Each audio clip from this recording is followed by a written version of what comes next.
Normally, my phone is my timer, and I try to time out a 30-minute jump session in 10-minute increments. My timer is currently being used, so we're just going to go with it and see how long she goes before she gets tired. It'll be interesting. All right, Archer.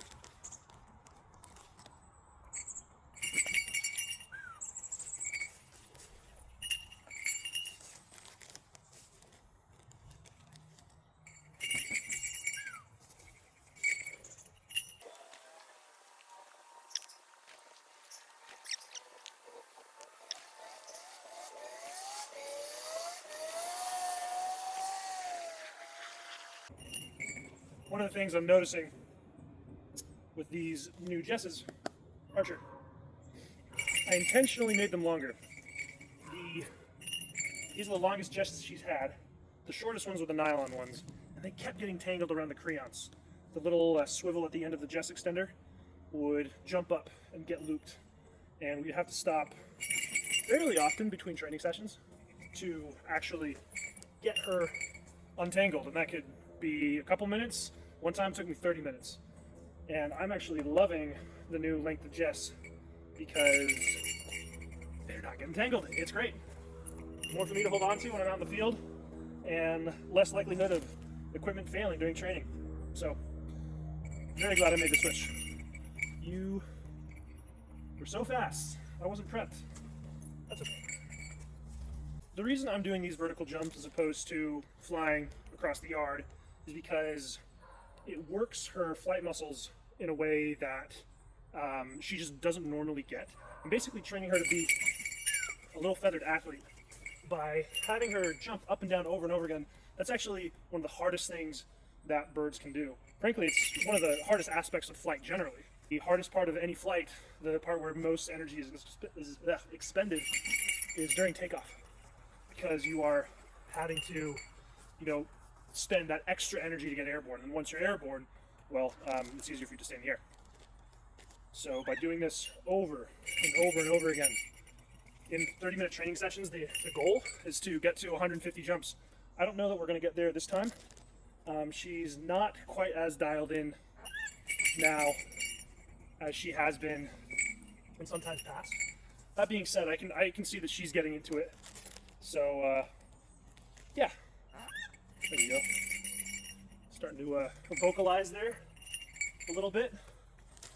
Can't tell if that's a begging call or a baby call. I'm sure with time I'll know. When I'm not talking, you'll hear me whistle a few times. That whistle is for operant conditioning. Operant conditioning is the idea that you associate certain behaviors with certain stimuli. In this case, I'm using food. Food is the way I communicate with her.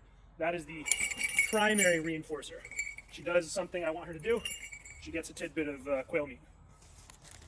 The other thing that I do, especially when I'm trying to cue a new behavior, or I guess condition a new behavior, is also use a secondary reinforcer as well. And that is whistle.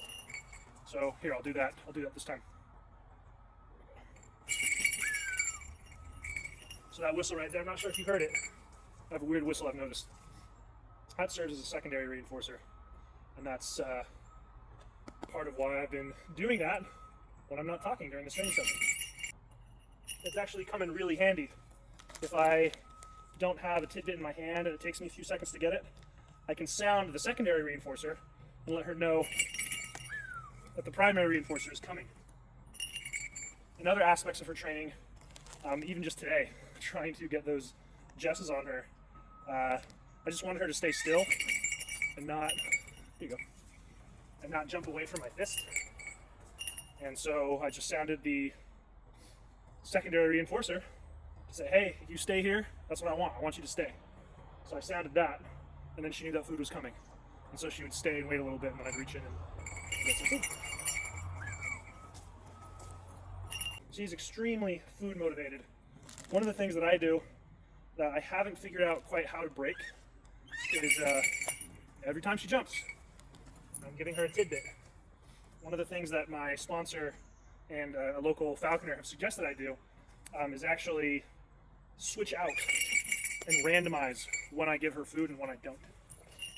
And in doing that, it actually provokes kind of like a gambler's response, where she thinks, okay, maybe this time I'll do it. And every time I've tried, the rate at which she responds is way lower. She's way more unsure. Even if I'm a little bit too slow and she jumps the gun and I don't have anything garnished and I set her back, she has this body language where she just kind of stops and is like, wait, why was there no food? And she thinks about it. She takes her time before she jumps again.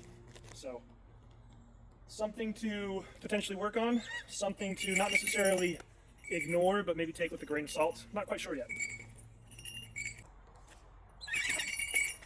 Beat me there. Beat me there. I didn't even raise my hand up all the way.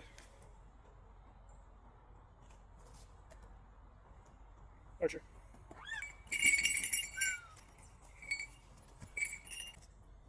Might sound a little ridiculous because I'm not the one who's jumping dozens, if not hundreds of times.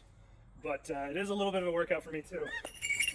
Holding my arm up and up and up and up over and over and over again. It's starting to get a little hot.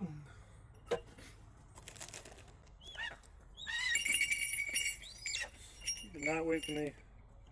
I messed that up, huh? Messed that up.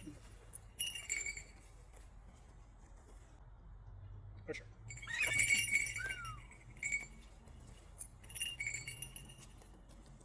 It might sound like a silly thing, but honestly, one of my favorite things that I've done in the last week or so has been to put on those bells, those falconry bells. When I was 6 years old, my mom took me to a falconry extravaganza in Central Park. And, I mean, the birds were amazing.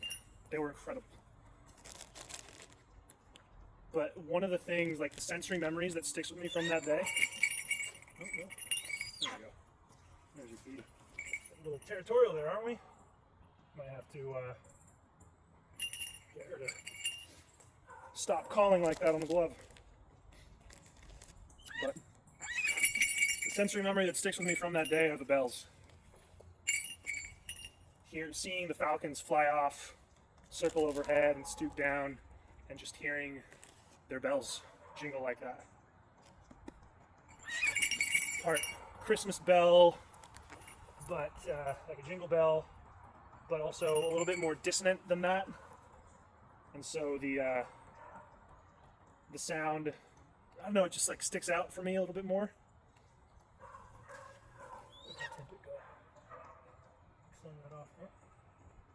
Anyway, yeah, just love it. I love the sound of it. And it also helps for me as an auditory cue. If I'm turned around and I'm walking away from Archer, I can hear the bell sound. Oh yeah, there it was. He found it. Good job. Could serve as an auditory cue for me to, like, once I hear the bells ringing and I'm walking away from her, I know, okay, she's gonna need a perch, so I can put my glove up. Falconry bells have been around for hundreds, if not thousands of years. They were definitely used in Middle Eastern falconry, but some of the best falconry bells actually come out of Pakistan, come out of the Middle East. Pakistani falconers, I believe, were the ones that pioneered those bells originally. And yeah, they're really cool. That is a big tidbit you got. You got lucky. And you barely even jumped for it. I had my glove halfway down. You lucky girl.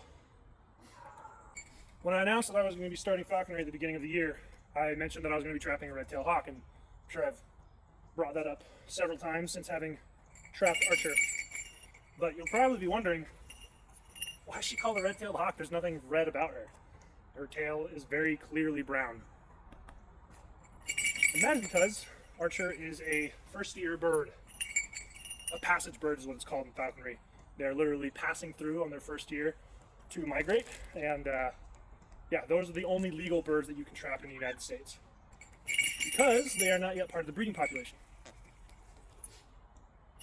And as it turns out, that these juvenile birds, these passage birds, have a different molting, different plumage, that's the word I'm looking for. Different plumage than the adults do. like a lot of other bird species. So they are brown and white and a little mottled, and when she grows up, she is going to have a distinct rusty orange rufous colored tail, and she's not going to be mottled. She won't have, you need to be quicker on that, you beat me to it. She'll have less streaking on her breast, and she'll also be a little red on her chest as well. That red on the chest thing is actually a unique variation of the western subspecies that live out here, the Caloris subspecies of red-tailed hawk. If you're watching this back east, the red-tailed hawks that you have out there are going to be bigger than she is. The Borealis subspecies of red-tailed hawk, they are bigger and they are lighter in color. They have a white chest, a white breast. I went to a falconry meet this summer and I saw a western red-tailed hawk compared to an eastern, or at least a midwestern red-tailed hawk. And that eastern red-tailed hawk, I was a big girl. She was thick. There's actually, I think it's anywhere between 16 or 17 subspecies of red-tailed hawk that are recognized. But all red-tailed hawks are going to have, one as adults, they're going to have red tails. And both the juveniles and the adults, hey, if you notice, right here on the inner part of her wing, there's a dark spot on her wing. That's called a patagial mark. The patagium is that part right there. And all red-tailed hawks have that. So if you see a hawk and it's a juvenile or it's an adult but it doesn't quite have a red tail and you want to know what kind of bird it is, and it's soaring, it's got that patagial mark, that's a red-tailed hawk. That was something I had no idea about, and I've been into birds for the better part of 3 decades. Girl, chill out. And I just learned that, I want to say it was this year, and it's one of those things, it's like the FedEx arrow. Once you see it, you can't unsee it. For falconry, we're training these birds to be little feathered athletes. In the wild, particularly red-tailed hawks and other hawks like red-tails, they're either sitting on a pole, fence post, telephone wire, or they're soaring. And soaring is one of the most energy efficient flying styles. And it's great for them, but it's not great for what we're trying to do here in falconry. As a result of us building up those flight muscles in her chest and those leg muscles so that she can jump and get a good head start when she sees prey, when she sees quarry, is that she's going to be going after prey with me that she would never go after in the wild, because she's not in the condition to in the wild. In the wild, she eats mice and voles and field rats and things like that. And we are going to be going after cottontails and maybe, just maybe, I didn't do that, squirrels. And those are much quicker, much more nimble, more dexterous, and she's going to have to change accordingly. Good job, girl. That's easily been 30 minutes. She's gone through the amount of food that I normally give her during these training sessions. And yeah. Anyway, this has been fun. I'm going to have to edit this now because this would be way too long to upload to a reel. So yeah. Say hi to the camera.